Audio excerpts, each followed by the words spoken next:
Nice to see you. My name is Nick Vujicic, and it's a pleasure to be with you. I have a wheelchair over there. It's my BMW 7 Series. It's really cool driving that thing around. I have no arms and no legs, and I was actually born this way. And there's no medical reason why this had happened. So I have no limbs, but I have my little chicken drumstick. And we call this a chicken drumstick because, first of all, it looks like one, and second of all, sometimes my dog thinks it's one. And I tell you, man, it's so funny. He comes up to start biting on it, and I have hit him in the head a couple times. It's nuts, man. It's so cool, man. I love to swim as well, and I actually float like a life jacket. I float upright like this, and then I have my little motor down here, and I go like this, right? And it's so funny when people see me for the first time. It's so cool. You're like, kids freak out. You know what I'm saying? I tell you, this little boy came up to me, and he goes, "What happened?" And I went up to him, and I go, "Cigarettes." And there was this one girl who saw me, and she goes, "Mommy, look, it's an alien." So I went up to her, and I went, "Raw," you know. She's like, "Ah," you know. I'm running after her, saying, "I'm gonna eat you," you know. Freaking her out. So with my little foot, I can also write. This is my pen here, and I can actually write and type with my foot, but I've learned how to draw and all this sort of thing, so that's pretty cool. And I'm learning sign language with my foot. I'm learning it. Ready? Peace. Is that cool? Very cool. Anyway, look, we're going to have some fun today, and I'm just going to tell you the funniest story of all. It was so funny. I was in a car one day, and when you see me from the outside of the car, you have no idea that I have no arms and no legs, right? You just see my gorgeous face. And we're at the traffic lights one day, and this car comes up next to us. And this girl's looking at me, and I'm like, cool, let's have some fun here. So I know she has no clue that I have no limbs. And so I look at her, and I grab the seatbelt in my mouth, and I loosen it like this. And then in the car seat, I just did this.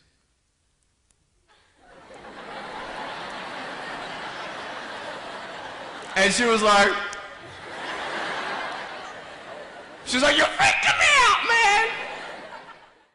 I want to talk about, like, when I started, you know, going to school and stuff, a lot of people put me down, you know what I mean? Like, people tease each other. I mean, people come up and say, "Hey, you're fat, you're fat, you're fat, you're fat, you're fat, you're fat, you're fat," you know, you like, lose some weight, and you're like, you go home and you look at yourself in the mirror and go, "I'm fat," right? And so many people tease each other. "Oh, you know, you're too short, you're too tall, you look whatever."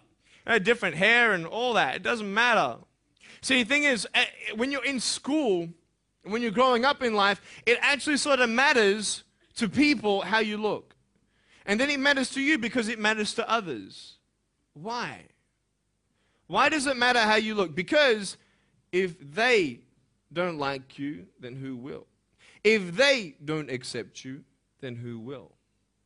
And the fear that we have is that we're going to be alone, that we're not good enough. And, you know, we have to change ourselves. And, you know, so many people put me down and say, "Nick, you look too weird, and no one's really your friend, and you can't do this, and you can't do that." And I couldn't change anything. It's not like just fixing my hair one day and everything's fine. It's not like, you know, just whatever.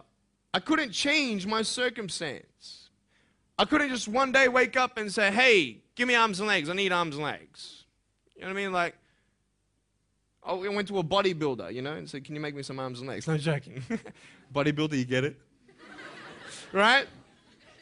So this is the thing. You know, I go up to people, "Can you give me a hand?" You know, I'm just joking. But it was so hard because people put me down.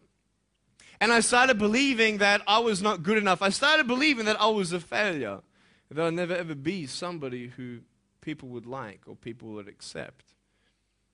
And it was so hard, man. I thought to myself, you know, I can't go on the soccer field like everybody else, and I can't ride my bike, and I can't skateboard, and all these sort of things. And I started getting depressed. I thought, what kind of purpose do I have to live? I mean, are you just here to live to die? I mean, is there not a purpose for me? Is there not a purpose in life? And I had questions and no answers. And I asked my mum and dad, "Why did this happen?" I asked doctors, "Why did this happen?" And they don't know. There are some things in life that are out of your control that you can't change, and you got to live with. The choice that we have, though, is either to give up or keep on going. I want to ask you, what are you going to believe? Are you going to believe in yourself? Are you going to believe everybody else's judgment on you? Are you going to believe people when they say that you're a failure? Well, no one really likes you. No one really cares about you. And it's not really to say that, hey, you need someone to come up and say, hey, really, I like you, I care about you. No, it's not that, but it's the fact that people put you down. People don't even look you in the eye. People ask you how you are, and you say fine, but you're not fine, and they'll never know that. I tell you, life is interesting. Life's a journey. See this phone here? Let's say that I want to go to the phone, right? And I start from over here. Now, to get to the phone, it's not like I'm going to start meditating and going hum, right? And float across the air, right? It's not going to work. It's not like I'm going to go hum and woo, you know, it's not going to work. So I have to take one step at a time, one step at a time, one step at a time. You can only take one step at a time. I don't care how big your step is, it's only one step at a time. You can't do 2 steps in one. You understand? So it's like one step at a time. And you take steps in this direction, you take steps in that direction. You sort of get lost along the way, and sometimes you fall down. Now, to illustrate my point, I'm going to jump off the table, do a back twist, and land on the floor. Okay? Is that cool? Are you ready? Oh, there's a clock there? Okay, can you move the clock for a second, please? Beautiful, beautiful. All right. You ready? So, are you guys ready? Just let me know when you're ready. You ready? Okay, ready? 1, 2. I'm joking, man. Are you serious? Just put the clock back there. If I did that, I'll break my arm or something. You know what I mean? But honestly, along the way, you might fall down like this. Ready? Right? Hello! Right. So what do you do when you fall down? Get back up. Everybody knows to get back up, because if I start walking, I'm not going to get anywhere. But I tell you, there are some times in life where you fall down and you feel like you don't have the strength to get back up. You sort of put a mask on your face when you come to school and pretend that everything's okay when it's not, and you go home and lay in your bed when no one's looking at you, when you don't have to impress anybody, and you're yourself. And fear comes in. You know the fear that you have as soon as you walk into the doors of your house. Maybe there's a broken home. Maybe you have doubt in your life. Maybe you don't know for sure what's going to be happening in the future, and it scares you. Maybe you're worried about what people think of you, what people say about you. Just that fear paralyzes you. And I just want to ask you today, do you think you have hope? Because I tell you, I'm down here, face down, and I have no arms, no legs. It should be impossible for me to get back up. I mean, you go home and tie the legs and arms of your brothers and sisters and like push them down and see how long it's going to take them to get back up. You know what I mean? You know, you can tell them that you'll see them tomorrow. You know what I mean? But this is the thing. It should be impossible for me to get back up, but it's not.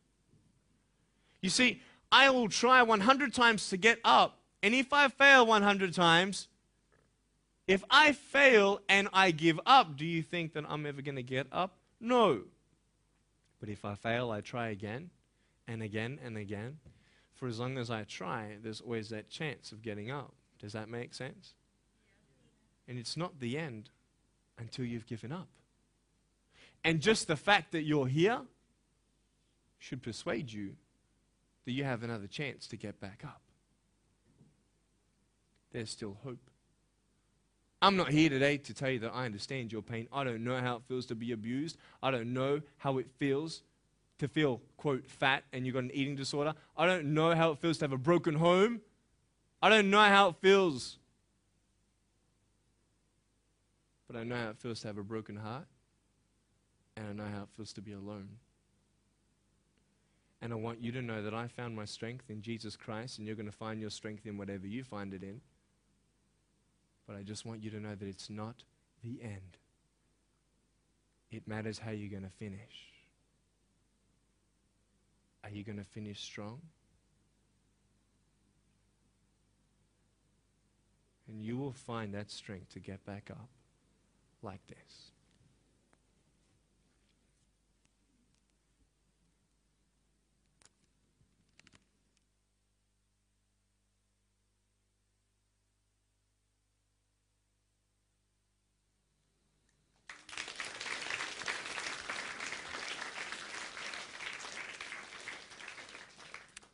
How did I get from depressed to who I am today? Because I tell you, I was depressed. When I was age 8, I used to concentrate on the things I didn't have. I wish I had arms and legs, and I wish I could do this, but what can I do? You see, I have a choice, and that's what I want to talk about today, choices. I can either be angry for not having arms and legs or be thankful for my chicken drumstick. And you see, I can still do a lot of things. At home, I can brush my teeth, comb my hair, get myself ready in the morning. And I'm traveling around the world. It's amazing. But I had to ask myself a couple questions. And the first question was really, who am I? Who am I? I'm Nick Vujicic, but who is that? And it's funny how the friends around you sort of determine who you are. You change yourself. And you start losing yourself and you start putting your security in temporary things. You start putting your happiness in things that won't last. You can get drunk all you like, but in the morning, you're going to be sober with a headache with the same problems. You want to be high the rest of your life on drugs? Everybody says, don't do drugs, don't do drugs. Well, why? Why do we even go there? It's either out of curiosity, peer pressure, or trying to escape reality. And we take these steps in the wrong direction that will actually take you away from your dreams. Oh, don't worry, Nick. Drugs and alcohol won't take me away from my dreams and my purpose and sex and all that. No. But I tell you, it actually will. Because you go to a level of drinking and you go to a level of drugs and it's not enough. You'll find that out. And you start believing the lies around you, saying that you're not good enough, and no one's going to want you, and you'll never ever do anything good in your life, and you'll never ever, achieve the dreams and goals that you wish you had done, or wish that you could do. And these steps take you closer.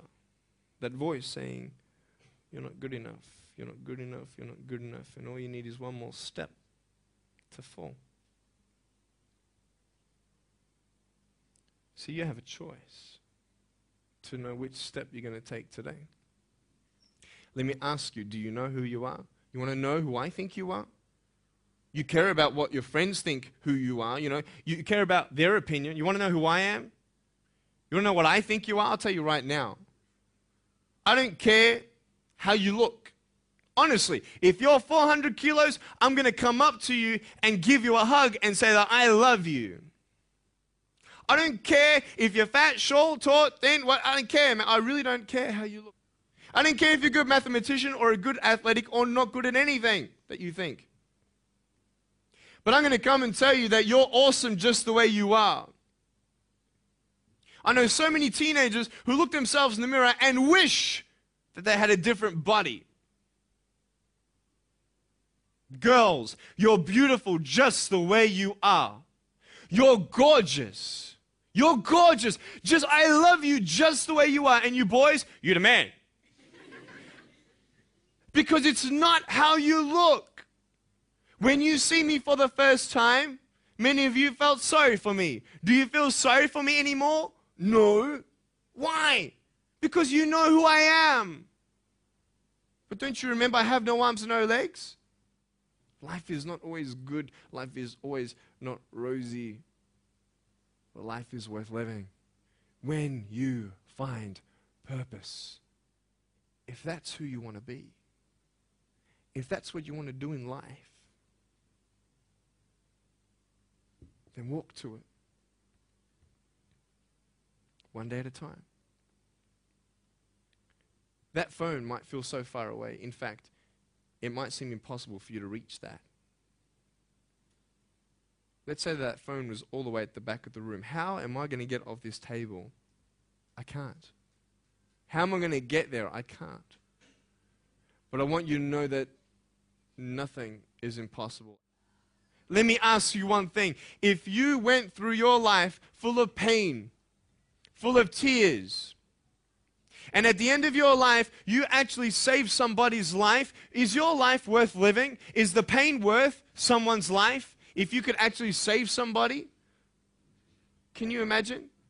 If you actually saw somebody nearly get run over a car, you dive and get them out of the way of the car, for instance, an example, would that be worth living? You save somebody's life. I don't know.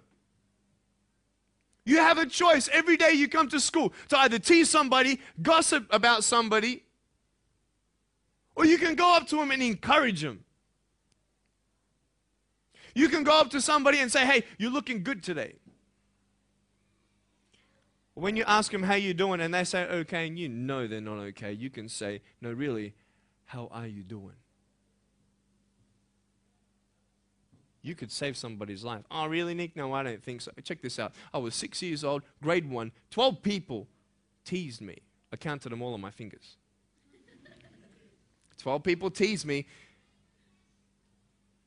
And at the end of the day, 10 to 3 in the afternoon, I said, I can't do this. If one more person teases me today, that's it. I'm going to give up. And I'm driving in my wheelchair, my BMW 7 Series to my parents, right? And there is this one girl who yells out, hey, Nick! I'm thinking, great, here it is. She comes to me and she says, Nick, I just want you to know that you're looking good today. And I'm like, oh.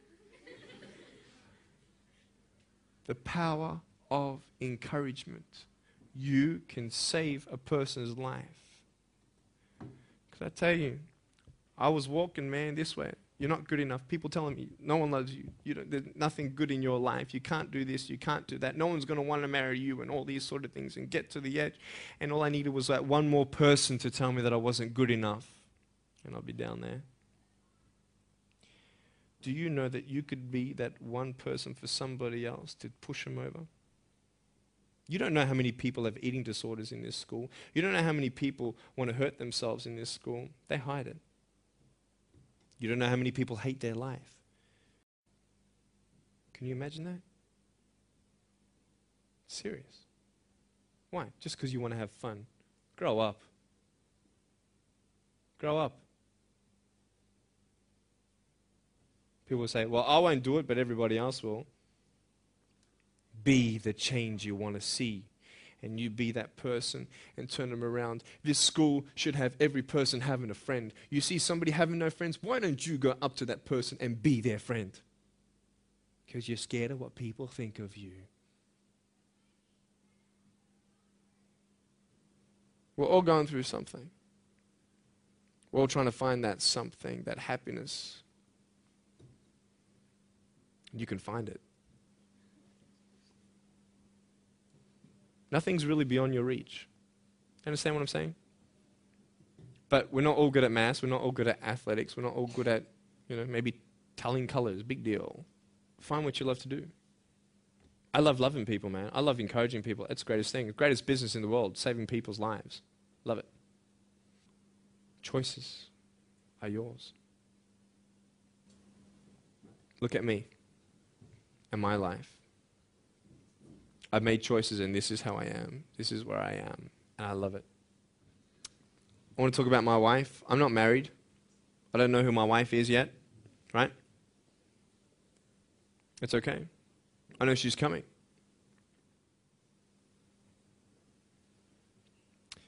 My wife is coming. And I may not have hands to hold my wife's hand, but I don't need hands to hold her heart. That's all I want to hold. We're going to have children together, I know that. And how am I going to hug my children when they're crying? I used to get depressed over that. What kind of a father am I going to be? Check this out. There was a girl, she's so cute, man, one of my friend's daughters, and she was, 2.5 years old. She had this pink flowery hat on, pink shoes on. She was about my height as well. And she came and she was hugging everybody goodbye at this family function, and she comes to me, and I'm sitting on the floor, and she's just looking at me, and I'm like, cool.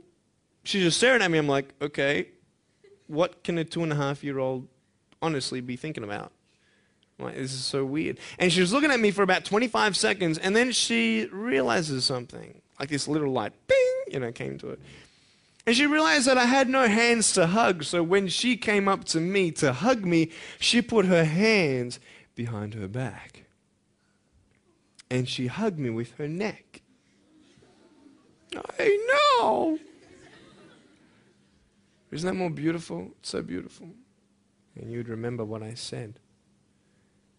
That you have a choice to either uplift somebody or put someone down. You either have the choice to step towards your goals and dreams or step away, going into temporary things.